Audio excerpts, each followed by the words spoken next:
Friends, സമയം രാവിലെ 6 മണി കഴിഞ്ഞിരിക്കുന്നു. ഇത് പാലക്കാടിലെ ചന്ദ്രനഗറാണ്. അപ്പോൾ ചന്ദ്രനഗറിൽ കൂടെ നമ്മൾ എങ്ങോട്ടാണ് പോകുന്നത് എന്ന് നമ്മൾ വഴിയെ പറയുന്നതായിരിക്കും.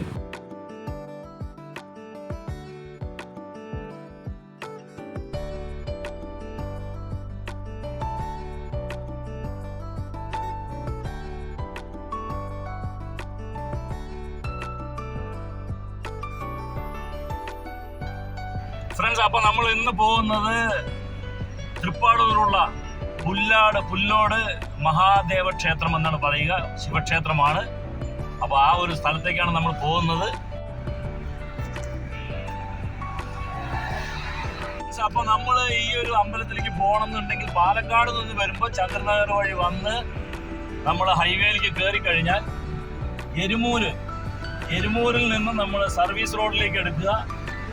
സർവീസ് റോഡിൽ എടുത്തിട്ടാണ് പോകേണ്ടത്.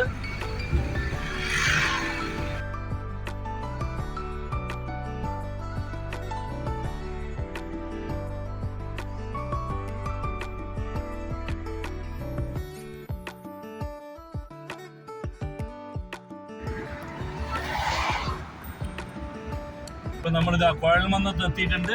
ഇനി നമ്മൾ മുന്നോട്ട് പോയി കഴിഞ്ഞാൽ നമുക്ക് എരുമൂരിൽ നിന്നും നമ്മൾ സർവീസ് റോഡിലേക്ക് കയറും. ഇടത് ഭാഗത്തുള്ള സർവീസ് റോഡിലേക്ക് കയറും. അവിടെ നിന്ന് ലെഫ്റ്റിലേക്ക് പോയാലാണ് തൃപ്പാളൂർ എത്തുക.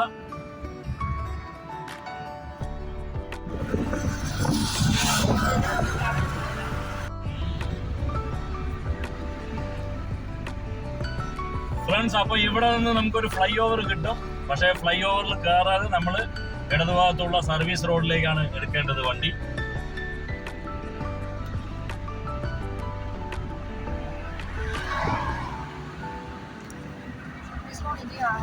ഈ ഒരു സർവീസ് റോഡിലാണ് നമ്മൾ പോകേണ്ടത്.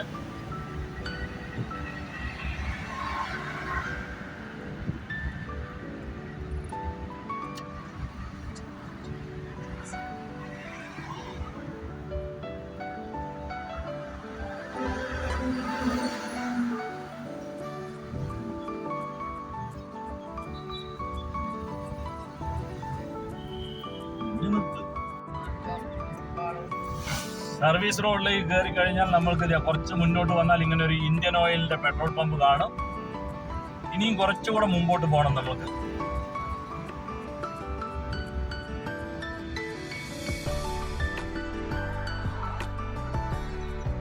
ഇവിടെ നിന്ന് നമുക്ക് ലെഫ്റ്റിലാണ് എടുക്കേണ്ടത്.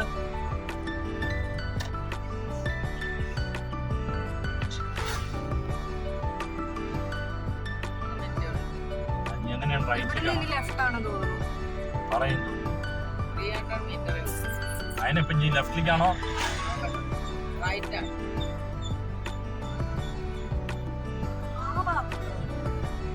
റൈറ്റ് ആണോ കാണിക്കുന്നത്?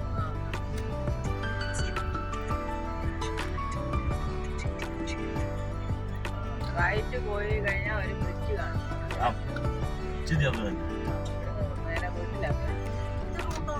അപ്പൊ റൈറ്റ് എടുത്തു നമ്മള് ഈ ബ്രിഡ്ജ്. റൂട്ട് അപ്പൊ അങ്ങോട്ടാണ് പുതിയംഗം ചിറ്റഞ്ചേരി റോഡ്. ഇനി നമ്മൾ തൃപ്പാളൂർ ജംഗ്ഷനിൽ നിന്ന് ലെഫ്റ്റ് എടുക്കുന്നു.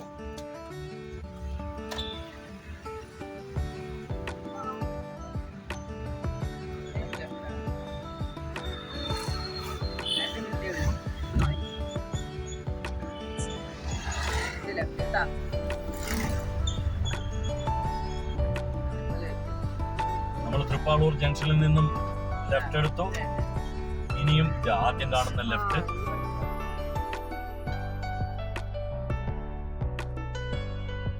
ഫ്രണ്ട്സ്, ഇവിടെ നിന്ന് ഇനി അധിക ദൂരമില്ല. നമ്മൾക്ക് ബോർഡുകൾ കാണാൻ കഴിയുന്നുണ്ട്. ഇപ്പോൾ തൃപ്പാളൂർ ശിവക്ഷേത്രം മഹാദേവ ക്ഷേത്രം എന്നുള്ള ബോർഡുകളെല്ലാം നമ്മൾക്ക് കാണുന്നുണ്ട്. പുല്ലോട് ശിവക്ഷേത്രം എന്നും ഈ ഒരു അമ്പലം അറിയപ്പെടും. ഇനി കുറച്ച് ഒരു 1/2 കിലോമീറ്റർ ദൂരം തന്നെയാണ് ഉള്ളത്.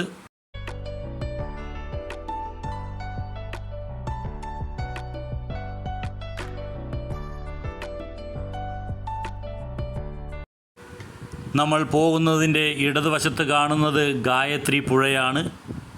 ഗായത്രി പുഴയുടെ തീരത്തു കൂടിയാണ് നമ്മളുടെ ഈ യാത്രയും. ഗായത്രി പുഴയുടെ തീരത്ത് തന്നെയാണ് ഈ അമ്പലവും സ്ഥിതി ചെയ്യുന്നത്.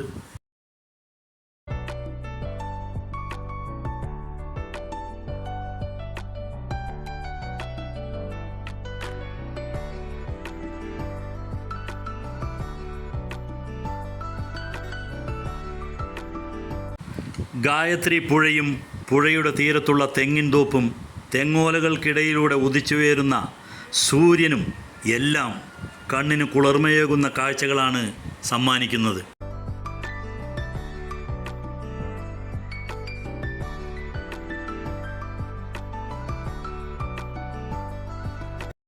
ഫ്രണ്ട്സ്, ഇടതുവശത്തായി വലിയ ഒരു കവാടം കാണാം. അതിൽ എഴുതി വച്ചിട്ടുണ്ട് തൃപ്പാളൂർ മഹാദേവക്ഷേത്രം എന്നുള്ളത്. ഈ വഴിയിലൂടെയാണ് നമ്മൾക്ക് പോകേണ്ടത്.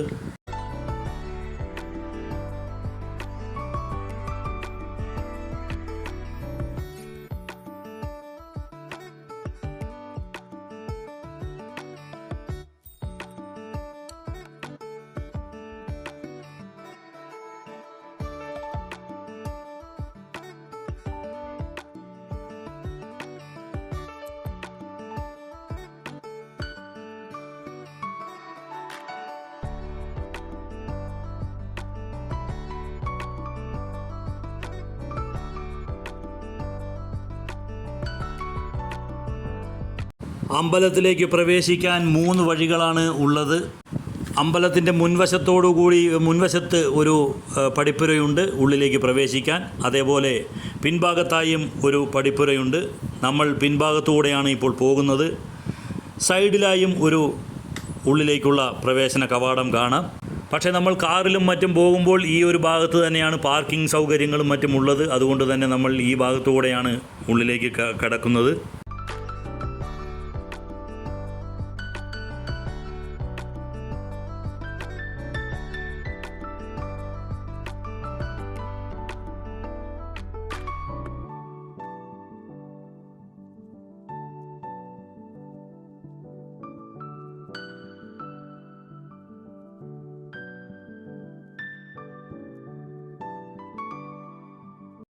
ക്ഷേത്രത്തിൻ്റെ നിർമ്മിതിയിലുള്ള ചാരുതയും ചുറ്റുപറവുമുള്ള പ്രകൃതിയുടെ ഭംഗിയും എടുത്തു പറയേണ്ടത് തന്നെയാണ്.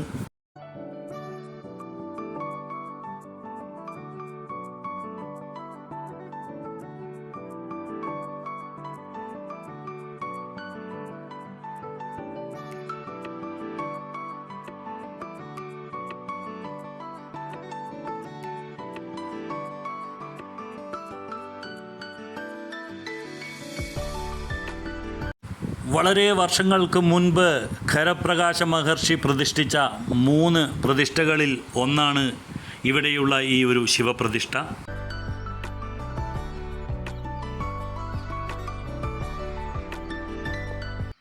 ഗായത്രി പുഴയുടെ തെക്കേക്കരയിലായി സ്ഥിതി ചെയ്യുന്ന ഈ ഒരു ക്ഷേത്രത്തിൽ ശിവപ്രതിഷ്ഠ കൂടാതെ തന്നെ മുഖ്യമായും മഹാവിഷ്ണുവിൻ്റെ അവതാരമായ നരസിംഹമൂർത്തിയുടെയും കൃഷ്ണൻ്റെയും പ്രതിഷ്ഠകളായിട്ട് ഉണ്ട്.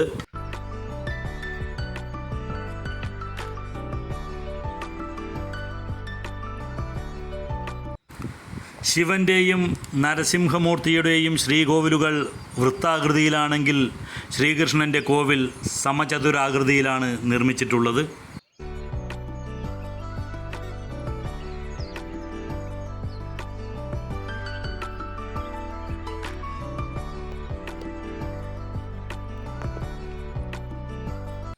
ശിവൻ, നരസിംഹമൂർത്തി, ശ്രീകൃഷ്ണൻ എന്നീ മുഖ്യ പ്രതിഷ്ഠകൾക്ക് പുറമേ ഗണപതി, അയ്യപ്പൻ, നാഗങ്ങൾ, ഹനുമാൻ, സുബ്രഹ്മണ്യൻ, ഭഗവതി എന്നീ ഉപപ്രതിഷ്ഠകളും ഇവിടെയുണ്ട്.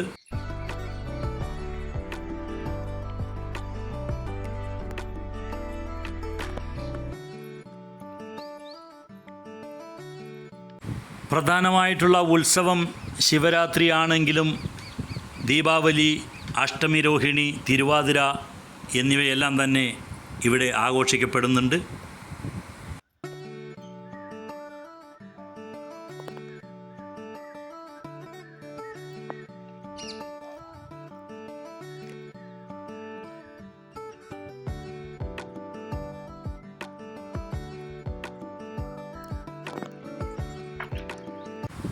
വളരെ വർഷങ്ങൾക്ക് മുൻപ് മരണാനന്തര ക്രിയകൾ എന്ന് വെച്ച് കഴിഞ്ഞാൽ ആരെങ്കിലും മരിച്ചു കഴിഞ്ഞാൽ അവരുടെ ജഡം ദഹിപ്പിക്കൽ എന്നീ കാര്യങ്ങളെല്ലാം നടന്നിരുന്നു എന്ന് പറയപ്പെടുന്നു. അതിന് വ്യക്തമായ തെളിവുകളൊന്നുമില്ല. പക്ഷേ ഇപ്പോൾ എല്ലാം അവിടെ ചുറ്റുപുറവും വീടുകളും ആൾതാമസവും ഒക്കെ ആയി. അതുകൊണ്ട് തന്നെ അതൊന്നും ഇപ്പോൾ ഇല്ല. എങ്കിലും കർക്കിടക വാവ്, ദീപാവലി വാവ് സമയങ്ങളിൽ ബലിയിടാനായിട്ട് ഭക്തജനങ്ങൾ വരാറുണ്ട് എന്നാണ് അറിയാൻ കഴിഞ്ഞത്.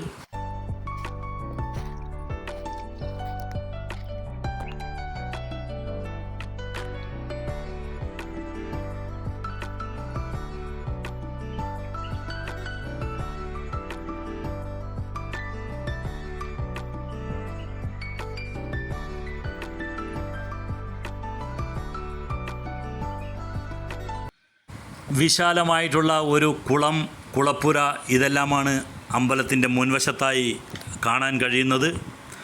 അമ്പലത്തിൻ്റെ കാലപ്പഴക്കം നിർണ്ണയിക്കുന്ന രേഖകളൊന്നും തന്നെ എവിടെ നിന്നും നമ്മൾക്ക് കണ്ടെത്താൻ പറ്റുന്നില്ല. അതുകൊണ്ട് തന്നെ കാലപ്പഴക്കം നമുക്ക് ഊഹിക്കാൻ മാത്രമേ കഴിയുകയുള്ളൂ.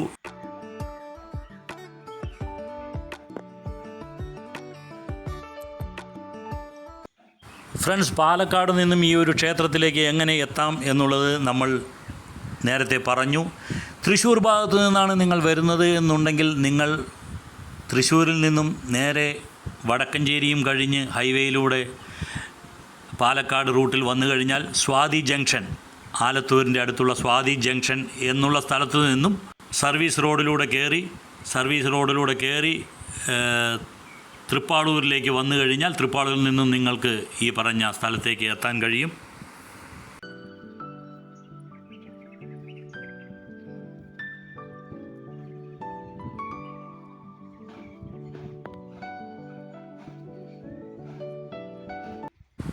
ഉഷപൂജ, ഉച്ചപൂജ, അത്താഴപൂജ എന്നിങ്ങനെ 3 പൂജകളാണ് ദിവസവും ഇവിടെയുള്ളത്.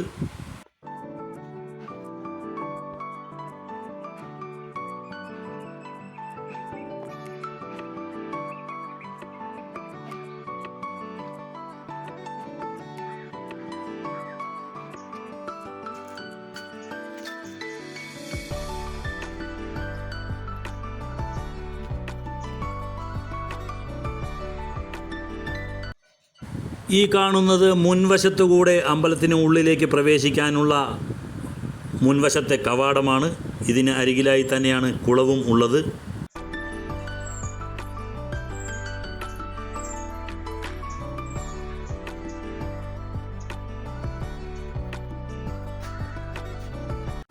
ഒരുപാട് ജീർണാവസ്ഥയിലാണ് അമ്പലക്കുളവും കുളപ്പുരയും അതേപോലെ തന്നെ അമ്പലത്തിനോടനുബന്ധിച്ച് കിടക്കുന്ന അമ്പല കാര്യാലയങ്ങളായിട്ടുള്ള കെട്ടിടങ്ങൾ ഇതെല്ലാം തന്നെ വളരെ ജീർണാവസ്ഥയിലാണ് കാണാൻ കഴിയുന്നത്. അപ്പോൾ അധികൃതർ അതുകൂടെ ഒന്ന് ശ്രദ്ധിച്ച് അതിൻ്റെ അറ്റകുറ്റപ്പണികളും മറ്റും നടത്തി അതിനെ മനോഹരമാക്കി തീർത്താൽ വളരെ നന്നായിരിക്കും.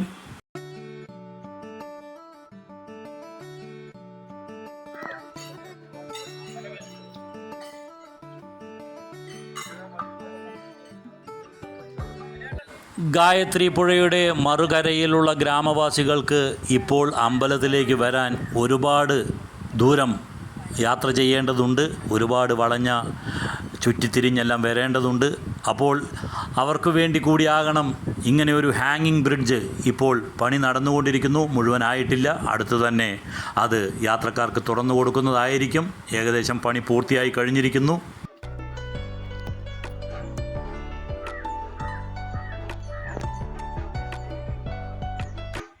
പാലക്കാട് നിന്നും നിങ്ങൾ നിങ്ങളുടെ സ്വന്തം വാഹനത്തിലാണ് വരുന്നത് എന്നുണ്ടെങ്കിൽ, അതായത് കാറിലോ മറ്റോ ആണ് വരുന്നത് എന്നുണ്ടെങ്കിൽ നിങ്ങൾക്ക് കേവലം അരമണിക്കൂറിനുള്ളിൽ ഈ ഒരു അമ്പലത്തിലേക്ക് എത്തിച്ചേരാൻ കഴിയും.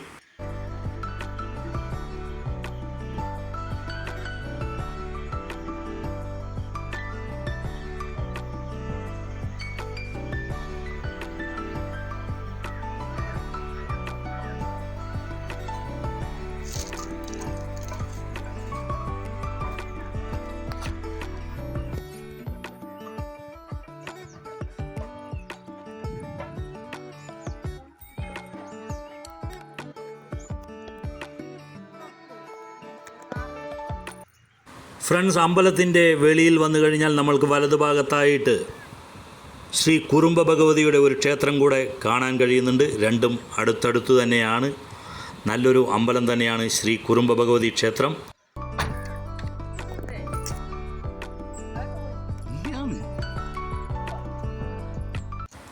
ഫ്രണ്ട്സ്, ഇന്നത്തെ നമ്മളുടെ ഈ ഒരു വീഡിയോ ഇവിടെ നിർത്തുകയാണ്. ഇന്നത്തെ ഈ ഒരു അമ്പലത്തിൻ്റെ ഐതിഹ്യങ്ങളും അമ്പലത്തിനെ പറ്റിയിട്ടുള്ള മറ്റുള്ള വിവരങ്ങളുമെല്ലാം നിങ്ങൾക്ക് ഇഷ്ടപ്പെട്ട് കാണുമെന്ന് വിചാരിക്കുന്നു.